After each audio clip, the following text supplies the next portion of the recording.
Huwag ka sanang maniwala sa sinasabi nila.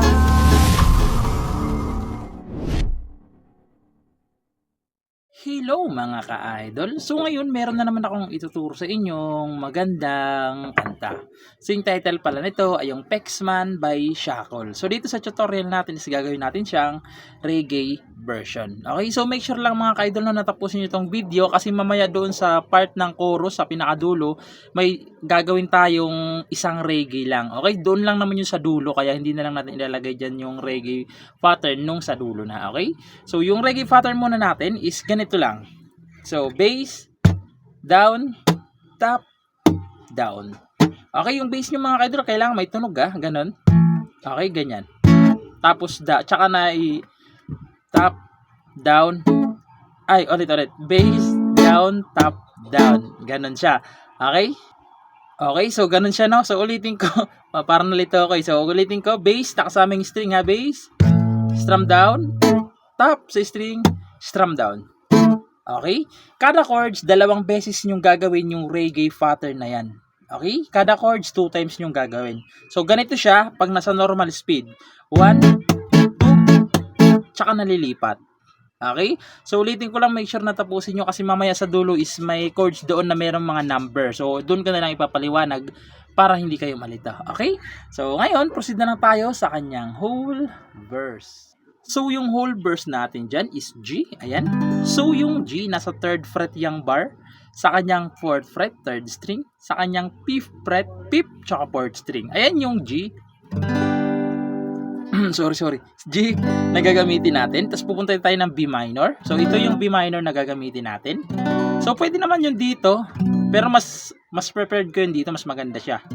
So, yung B minor, nasa 7th fret yung bar natin dyan, 7th fret yung bar.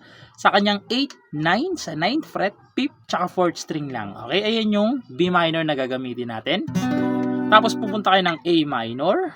So, yung A minor, 5th fret naman yung bar. Sa 7th fret naman is 5th, tsaka 4th string lang. Ayan yung A minor.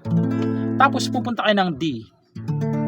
So, yung D, 5th fret pa rin yung bar. Sa kanyang 7th fret naman ulit ay 2nd string na 3rd tsaka 4th. Okay, ayun yung D. Yung 4 na chords na yan, 2 beses nyo munang gagawin. Okay? 2 times nyo munang gagawin yung 2 chords. Pag nagawa nyo sila ng 2 beses, pupunta na kayo ng C. So, yung C, nasa 3rd fret yung bar. Sa 5th fret, 2nd string, 3rd tsaka 4th. Okay, ayun yung C. Tapos, pupunta kayo ng D. Ayan, D, naturo na natin, no? Tapos, pupunta kayo ng B minor ulit. Tapos, pupunta kayo ng E. So, yung E, 7th fret lang ulit yung bar nyo. Tapos, dito naman sa kanyang 9th fret is 2nd string, 3rd, tsaka 4th. So, kung ganito kayo mag-iipit, okay lang. So, ganito kasi ako sanay. Ayan. E. Pagkatapos, babalik lang kayo ng C. Pagkatapos, yung G, B minor, A minor, D, instrumental talaga yan. Ano? So, yung dugtong na G, B minor, A minor, D. Instrumental talaga yan. So, kung gusto nyo ilagay yan, wala namang problema. Pero kung ayaw nyo, rekta kayo kaagad sa verse na pangalawa. Okay? So, malinaw, no? So, lahat ng chords na yan, okay, ulitin ko, lahat ng chords na yan, 2 beses nyo uulitin. Okay? Lahat ng chords, 2 times nyo gagawin. Ano, malinaw tayo dyan, no? So, sasampulan ko para mas maintindihan nyo kung paano siya tugtugin. So, ganito naman siya kapag tinugtugan. So, dito lang ako magpe-play, no, para makita nyo yung diin. Ayan, so dito tayo. Ayan, so ganito siya. Kahit ano, basta ikaw, walang problema. Isa pa muna. Kahit buwan, pangako ko sinta. Tapos yung C, dahil ayokong malayo sa'yo, magmukha man akong gago, pagkat minamahal kita o giliw ko. Tapos yung sinabi kong parang instrumental lang, yan.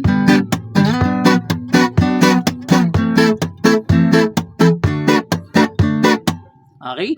Tapos ulitin nyo lang ulit lahat yan. Okay? Uulitin nyo lang ulit. Doon naman yun sa part na kahit ano, basta ikaw ay aking susundin. So, doon naman yun sa part na yan. Okay? Kaya 2 times yung gagawin yung lahat ng chords na yan. Okay, so hindi na natin kakantahin yung sunod na verse kasi baka makapirate na tayo. So ngayon, proceed na lang agad tayo doon sa kanyang chorus, no? So ngayon, proceed na tayo sa kanyang chorus. So yung chords natin dyan sa chorus, no? So tulad ng sinabi ko na make sure na tapusin nyo tong video kasi kung makikita nyo dyan, meron ng chords na may number sa taas. Okay? So papaliwanag natin yan pag dyan na tayo sa may number na yan. Okay? So yung chords muna ng chorus is C. Ayan, so naturo na natin isa-isa, no? Kaya hindi na natin sila iisa-isahin sa string. Okay? So C pala, C, D, B minor, tapos E. Tapos yan, babalik lang kayo ng C, D, G, isa pang G. Okay, dinoble ko yan para hindi kayo malito sa pag-reggae. Pagkatapos nyan, yung sa baba na chords, okay? Yung sa baba, babalik lang kayo ng C, D, B minor, E, tapos C ulit, D, dyan na papasok yung may A minor na may number 1. Okay? Sabihin ko muna yung chords ng may number 1 ha. Ayan. A minor na may number 1, D na may number 1, G na may number 1. Okay? Diyan sa number 1 mga ka-idol, so ganun lang. Okay? Diyan lang sa chords na may number 1, ganito lang. Bass na may string, tapos down. Lilipat na kaagad. Okay? So diyan lang sa tatlong chords na may mga number nyo gagawin yun ha. So ganito naman siya kapag kinantahan sa chorus para mas maintindihan nyo. So ganito siya. Pexman, mamatay man, basta't iyong kagustuhan. Hindi magdadalawang isip, di kaya aking pagbibigyan.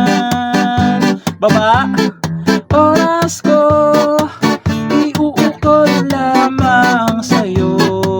Bulaklak para sa iyong isutumbok ng bil. May number 1, may kasama pang lobo. Okay, so ganun siya.